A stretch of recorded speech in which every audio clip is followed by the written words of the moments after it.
O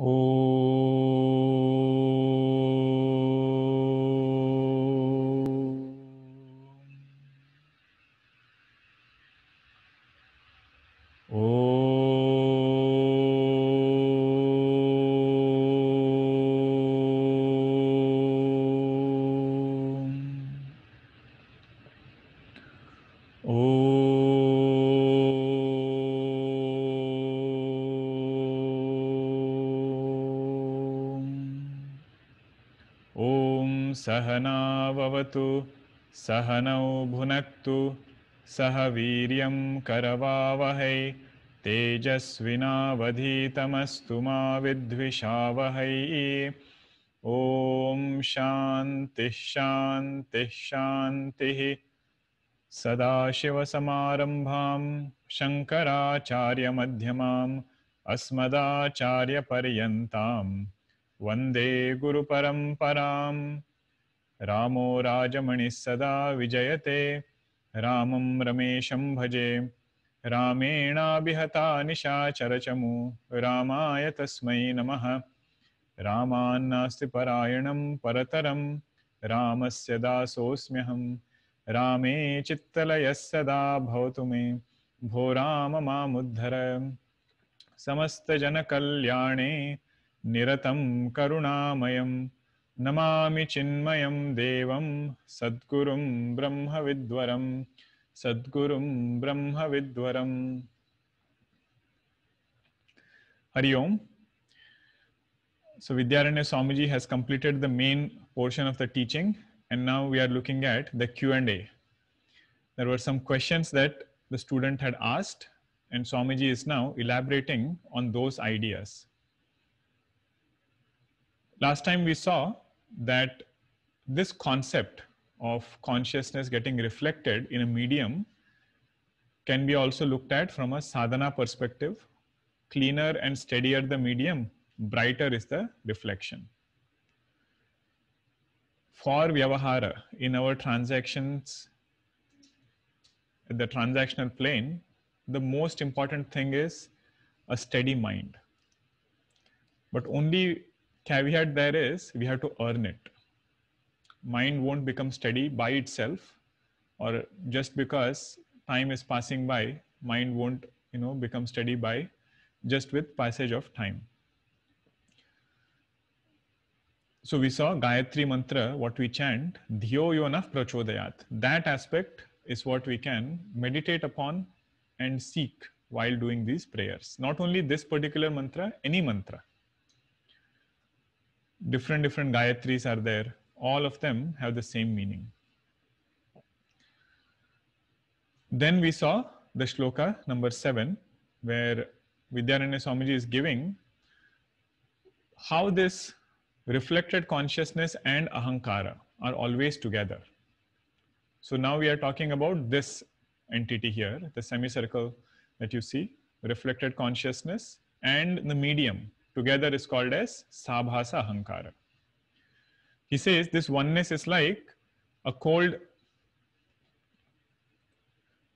iron ball put in a fire, so that it appears like hot round iron ball. In the same way, chaya, reflection, is the illumining, it has the illumining power. Ahankara is the inert medium, and together it becomes sabhasa ahankara, which borrows illumination from reflection and the medium from ahankara. So that entity is called as sabhasa ahankara. Since they are always together, we don't always use the word sabhasa. It's okay if you just say ahankara. Ahankara will never be without reflection of consciousness. Then came the concept of how is this inert body enlivened? So that second line of the shloka said, Tad ahankara tadatmyat dehaha chetanatam agat. Means this ahankara will enliven the body. It will give sentiency to this body. Now there was a question, why cannot consciousness directly enliven the body? Why does it have to go through ahankara?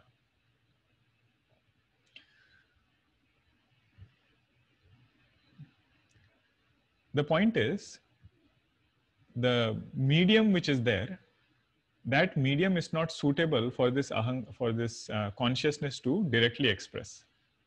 Now, what is the medium of body? It is tamasic aspect of 5 elements. So tamasic aspect of 5 elements cannot reflect consciousness. Only sattvic aspect of 5 elements, which is this ahankara, that can reflect this. It is something like, if you have fire and water, now both cannot directly come together. Fire and water, if they come together, fire will douse off. But if you have a vessel in between, then that fire can heat the water. So it is something like that. Consciousness cannot directly illumine or enliven the body. So that enlivening of the body takes place through ahankara. Another question was, what is the difference between mind and brain? So mind, when we say, it is a part of subtle body. Like here, how you see ahankara, and we saw antakarana, right? So either you take together as the mind, or you just take that antakarana portion to be the mind. But the point is, it is part of subtle body. It is not gross or physical. Brain, when we say, it is part of physical body. What gets left behind is brain when the jiva goes out of the body. Meaning, if you have memorized, let us say we are going to do Taittiriya Upanishad, right? So entire Taittiriya Upanishad, let us say somebody memorizes. Now that is stored in brain. Next life, again, we have to start from Shikshavalli. The whole thing we have to memorize again, if we have to memorize it. So what continues is the subtle body or the mind. The part of physical body is called the brain. All right, so now we'll go to the next shloka. This was the main takeaway from here, that Sabhasa Ahankara is the one who experiences individuality and finitude. That was a question student had asked. If I am Sakshi, then who is this, and what is this entity in me that feels this finitude, individuality? So now Vidyaranya Swamiji will elaborate it more. This was just an introduction to ahankara. Now in the next verse, he says there are 3 relatives, 3 types of sambandha, relations that this ahankara has. What are they? Ahankarasya tadatmyam, ahankarasya tadatmyam, chichchaya deha sakshibhihi, chichchaya deha sakshibhihi, sahajam karmajam bhranti janyam chatrividham kramat, sahajam karmajam bhranti janyam chatrividham kramat, ahankarasya tadatmyam chichchaya deha sakshibhihi, sahajam karmajam bhranti janyam chatrividham kramat. Ahankarasya tadatmyam. This ahankara has 3 tadatmya, 3 relations. With whom? First with chichchaya, with reflection of consciousness, deha, with this body, and with sakshi. What is the nature of the 3 tadatmya? Sahajam. One is, sahajam means it doesn't have any reason, it just happens. So with reflected consciousness, it is sahaja tadatmya. Second is karmaja, because of prarabdha karma. And third is because of bhranti, which means an error that has taken place in our thinking. In this sequence, trividham kramat, sahajam, karmajam, bhranti janyam, these are the 3 tadatmyas.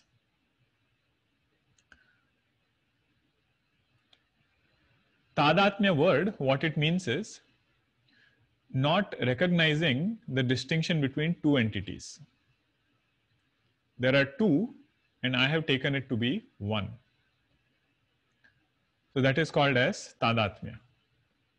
Now we'll see the first line of that verse. Ahankarasya tadatmyam chitchaya deha sakshibhi. So this is Sakshi and this is our Ahankara now. First tadatmya we already saw in 7th shloka.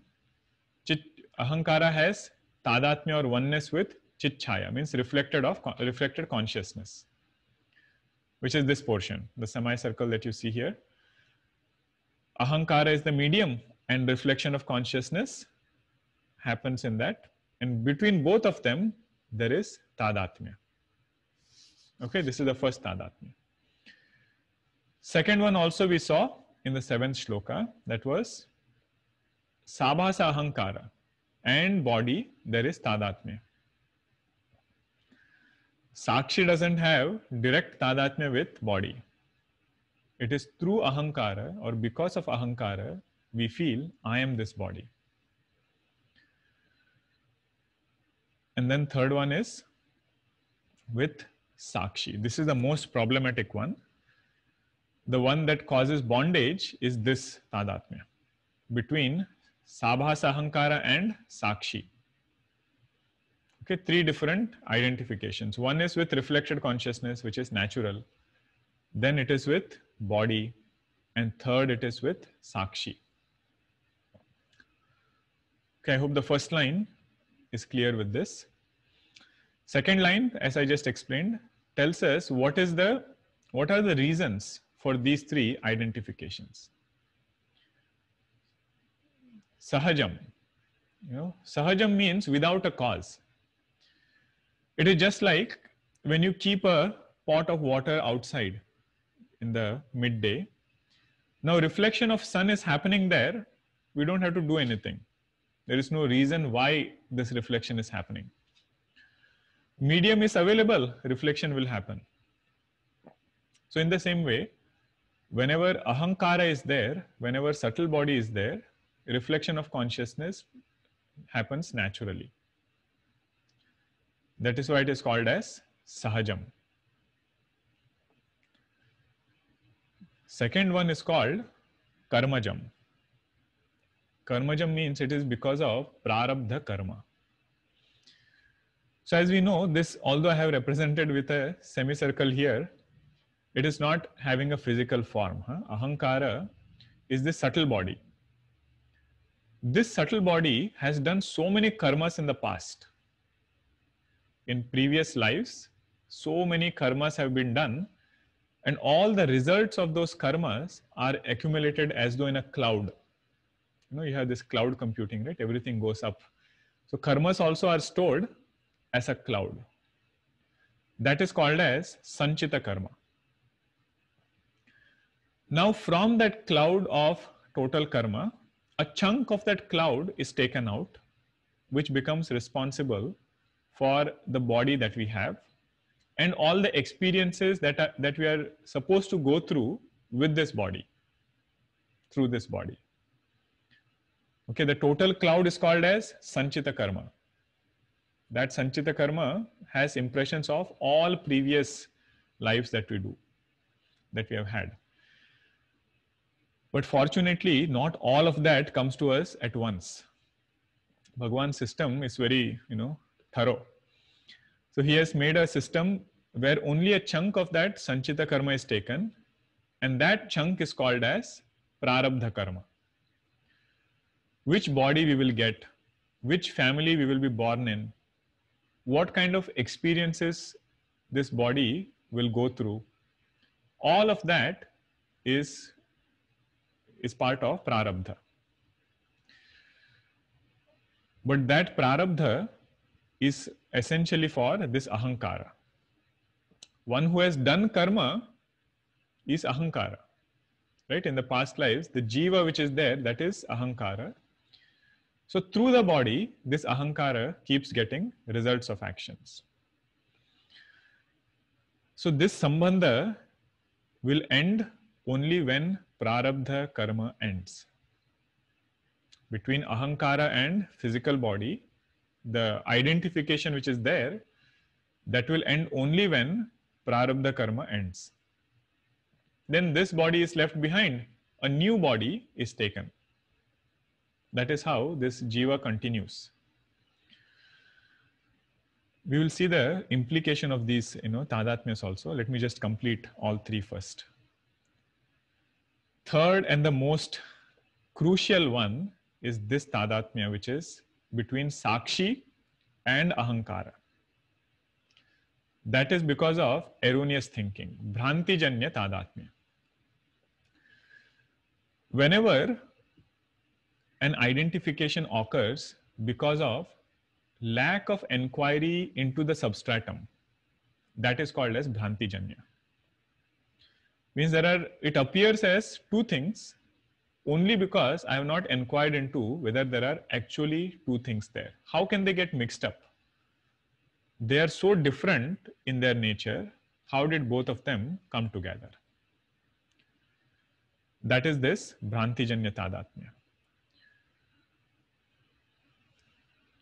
So now let us quickly look at what is the implication of these each tadatmya. First one, sahaja tadatmya, we saw in 7 shloka. In the beginning of this class also we saw that steadier the medium, brighter is the reflection. So if we have to see an implication, what is the implication of this tadatmya, we should understand it in that way. Reflected consciousness and ahankara. Second one is prarabdha. The identification between sabhasa ahankara and body. This one, second one, number 2. Now when it is said this is karmaja tadatmya, what we should understand is our effort should be to make this ahankara sattvic, not to end the tadatmya, not to avoid the tadatmya. Because we cannot until prarabdha karma is over. They will always be together. This is a subtle point.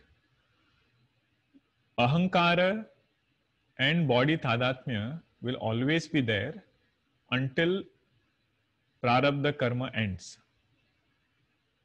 We should not have erroneous expectation from knowledge. Once knowledge takes place, I will not suddenly start feeling I am not this body. Means, in terms of, I won't start feeling that I am that tree or I am that, some other entity. What will be negated with knowledge is the third tadatmya. I will understand I am not ahankara, even if it appears, it is not me.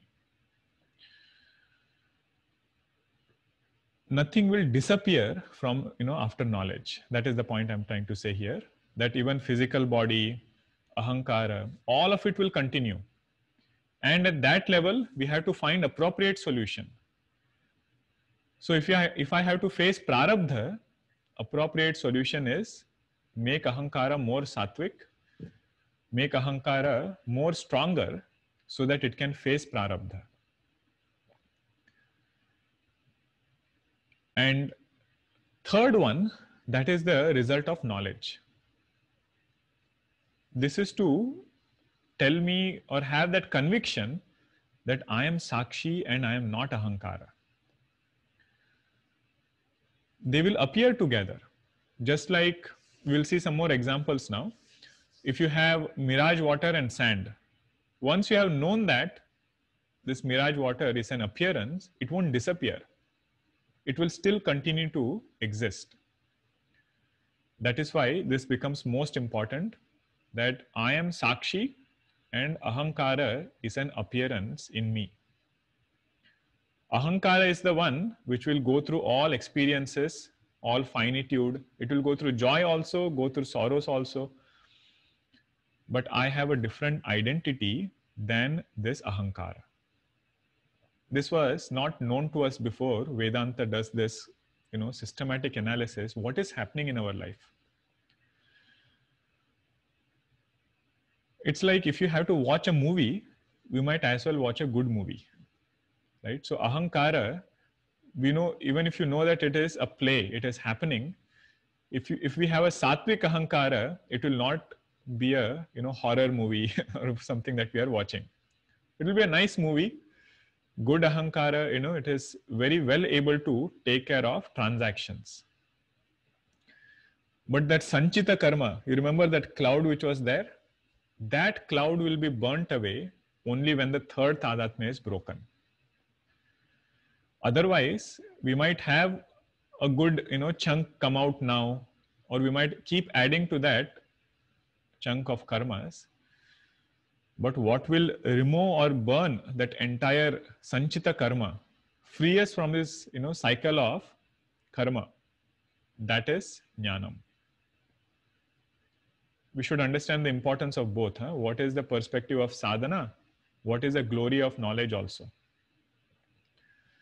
Glory of knowledge is that third one, where it frees us from this entire cycle itself. No need to get caught up in this cycle of karma. So Bhranti Janya Tadatmya, when we say, so I hope the second one is clear. Second one, what is the implication there? If Tadatmya is between Ahankara and body, Purushartha is to make Ahankara more sattvic, make the best use of the equipment.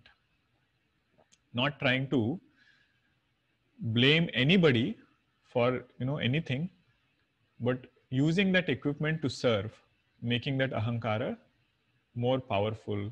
More powerful means stronger from within. Third one is the critical one, which is because of erroneous understanding. My true nature is pure consciousness, unlimited, not restricted or confined by anything. Because of this tadatmya with ahankara, this infinite sakshi starts feeling that I am this one individual. That is what we have to break. That is the role of jnanam. But the good part of this Bhranti Janya is nothing has happened to Sakshi. Although it appears together, just like nothing has happened to that sand. Although, the water appears on that sand, it is untouched by that water. Okay, these are the nature of three types of identification. The same concept is brought up in Mundaka Upanishad, where there is this story or the tale of two birds. So one is the one that eats the fruits of actions, karma phala. Dva suparna sayuja sakhaya. That there are two birds which are sitting on the same tree. Means in this body alone, there are these two entities, two birds that are sitting. Ahankara is the one that is eating the fruits of actions, whereas Sakshi is untouched by karma phala. Karma phalas in this life or any life. So that strength we should develop, that I have an absolute identity which is untouched by anything that is happening to me. The one who is facing those challenges is this ahankara, which is different from me. That is this analogy where Sakshi is only a witness. It is untouched by all, the ups and downs that this ahankara goes through. So this concept, if it becomes clear, it will help a lot in meditation. When I sit in meditation, we should thoroughly understand what is the nature of ahankara and nature of Sakshi. And I am trying to own up my nature as Sakshi. Okay, so this distinction between what is the nature of Sakshi and ahankara. Now, some examples of Bhranti Janya Tadatmya. These are like classic examples, very famous, but it will hit the point to, tell us what is this third Tadatmya looking like. So this is called mother of pearl, right? Mother of pearl, it's like a shell which looks like silver. So if somebody looks at it the first time, and if that person doesn't know that it is a shell, or the conditions were such that this is how it appeared, we will feel this is a silver. So this example is brought several times, but you see the subtlety of this example. There are no two things there. What is there is only shell, But because of some erroneous thinking, I start seeing two things and I don't see the substratum. I don't see the shell anymore. I see only silver. In fact, I don't even see two things. In the beginning, I see that there is only silver here. Just like in the beginning, we see ourselves as only body or only ahankara. So Vedanta helps us make this distinction and own up what is the substratum. So like this is the first example. Second classic example, rope and snake. So what is this? Is it a rope or is it a snake? If, it should be a little more, darker here. So at that time, if you see this kind of a, rope or something lying there, it looks like a snake. There is fear, what is this thing lying down there? Especially the mouth, if you see the way it is of this thing, it looks like a snake. But what is there actually is only rope. So now you see again, definition of Bhranti. If I don't inquire into substratum, what results because of that is called as Bhranti. So in the same way, if I don't inquire into nature of Sakshi, what results as erroneous understanding is Ahankara and everything else. This is Bhranti Janya Tadatmya. What I need there is only clear knowledge, nothing else. And here, if I say I want to get rid of my fear of snake, it is not by driving the snake away. Because the snake is not there in the first place. Even if I say that snake has gone away because of which my fear has gone, that also is an erroneous statement. The real understanding is there is only rope. There is no snake. Third example. This is desert sand and mirage water. Now here also, you see the precision of the example. All these examples are given by Bhagwan Shankaracharya ji in several texts. Like Aparoksha Anubhuti, he gives a galore of examples. Take whatever you want, but the precision in the example is they are always at different degrees of reality. Means one thing is appearing as two.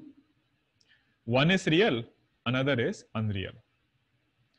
So in the desert sand example, desert and mirage water, what is real is the only desert sand. What appears there is mirage water.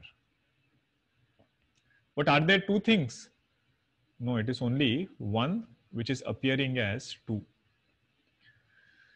In the same way, our nature is pure consciousness, Sakshi. If we don't know it, everything else we start identifying with. And the important point here is, once knowledge takes place, appearance will not stop. Appearance will continue, but knowledge should change our interaction with that thing. For example, in that desert sand and mirage water, once I know that this is mirage water, appearance of that mirage water does not stop. But I will know I cannot quench my thirst from that mirage water. This is actually a practical aspect of what is the result of knowledge. Remember, what is that mirage water standing for? Happiness. Ananda is that thing. Bhagwan Shankaracharya ji writes in Mandukya Upanishad Bhashya. He says, what is the purpose of Brahma Vidya? What is the purpose of studying Vedanta? He says the result should be this, that what joy I was deriving from Anatma, that joy, my source of joy should shift to Atma. I should realize that real source of happiness is right here within me. I don't have to go anywhere to seek that. Just like once I know that this is shell and not silver, my desire to grab that silver should go away. Because I know it is not silver, it is only a shell. If I know that it is a rope and it is not a snake, my desire or my fear of that snake should go away.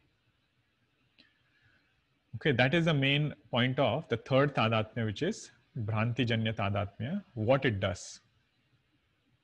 Okay, so we'll pause here, and next time we'll just quickly touch base on this and then recap and move ahead.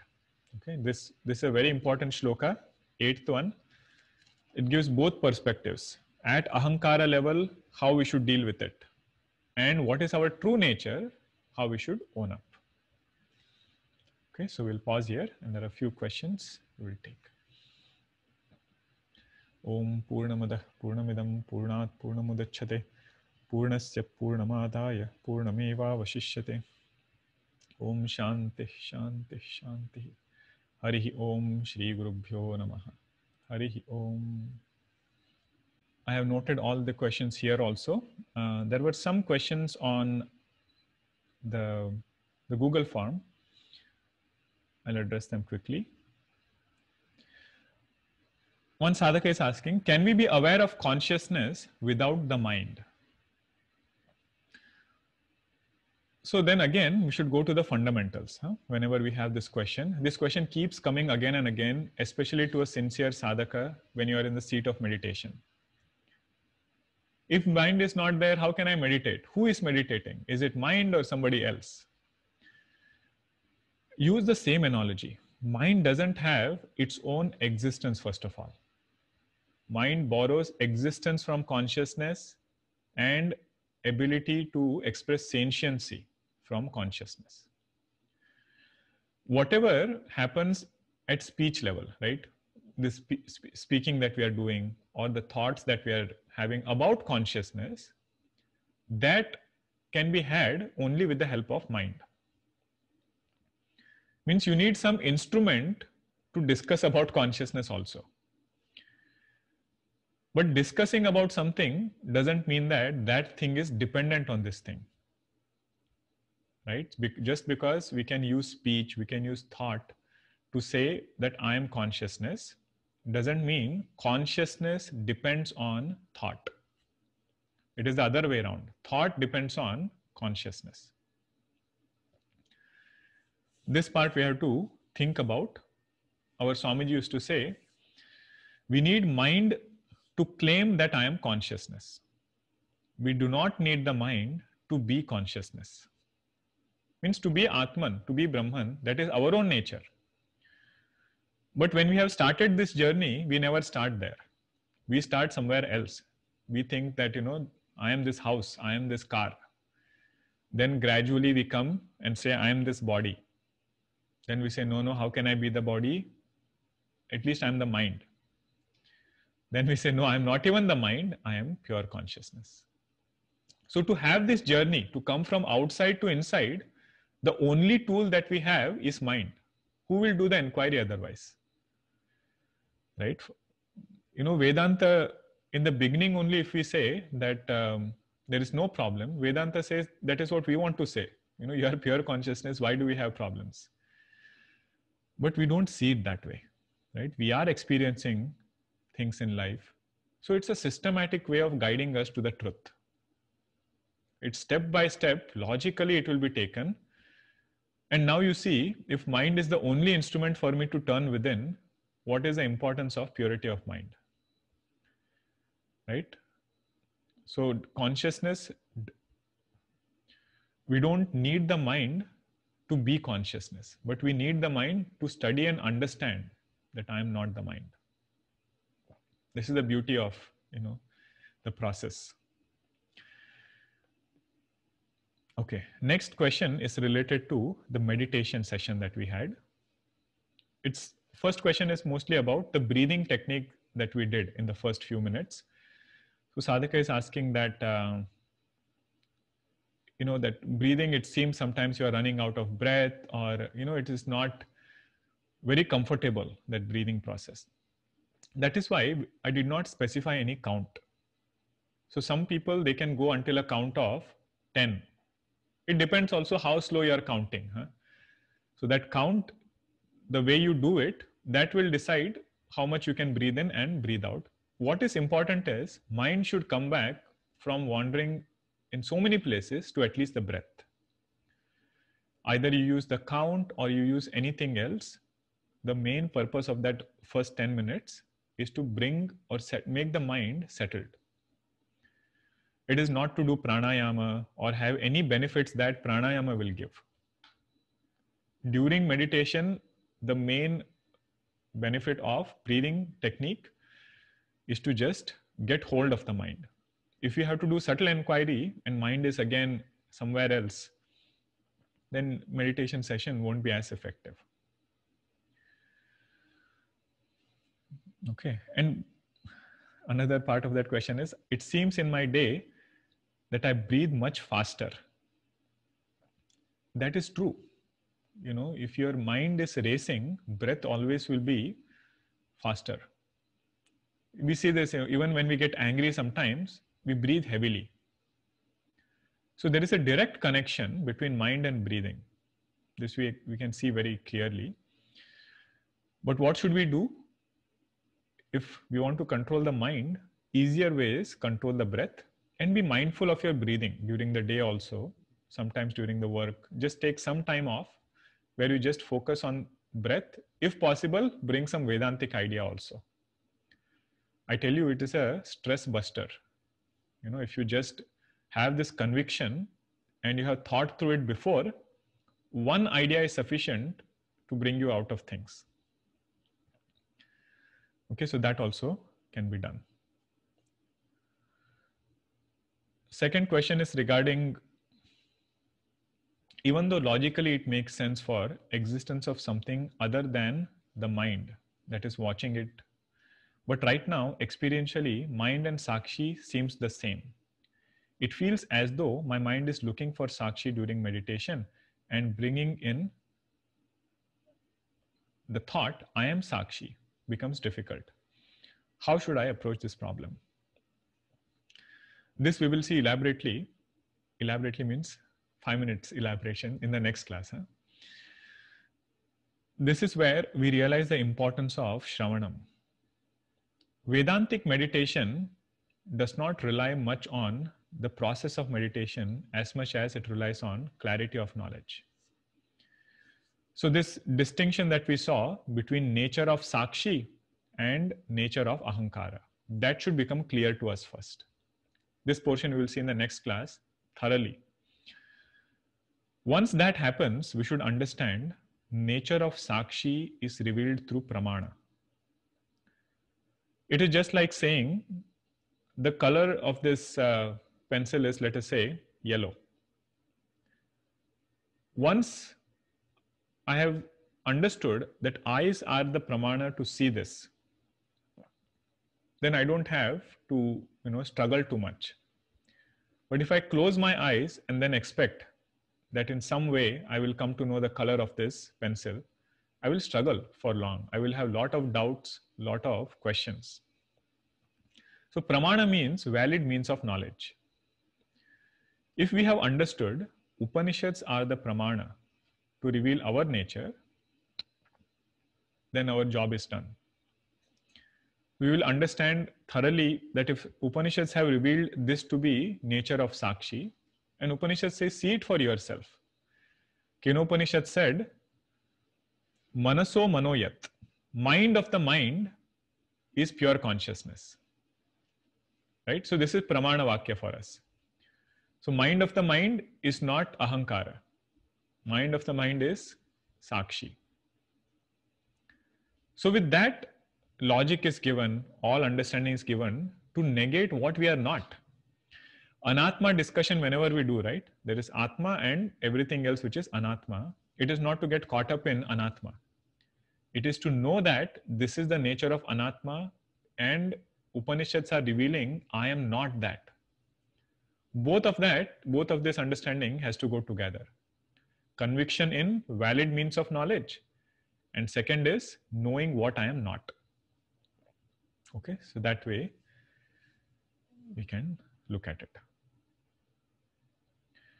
Okay, there is another question that also I will take in the next session. I'll see if there is any question related to today's class that can be quickly addressed. There was another question here. What is the relation between Sanchita and Agami karma? Aren't Agami and Sanchita the same because they have not become Prarabdha yet? I didn't elaborate on Agami karma because this context was not in that regard. Agami karma is something which we are doing it in this life. In simple ways you can understand. Agami means result of which is going to come in the future.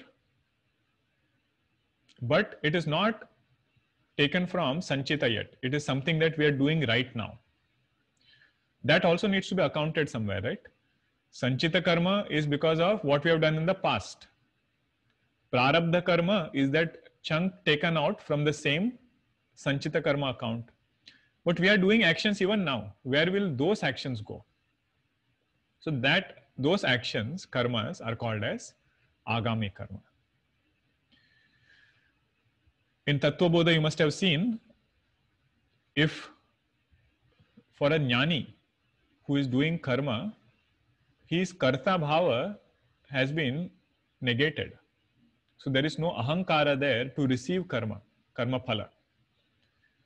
So then it is said, other people who are following this jnani, or doing stuti of that jnani, for that jnani, for those people, karma phalas of this jnani will go to them, good karma phalas. And it is said, those who do ninda of that jivan mukta, for them other the other karma phalas go to them. So this is said in Tattva Bodha. It is a unique concept brought in Tattva Bodha, but it helps us understand what is Agami karma. So remember that Agami, what is said, actions done in this life. That is the way to distinguish between Sanchita karma and Agami karma. Okay, I hope that clarifies.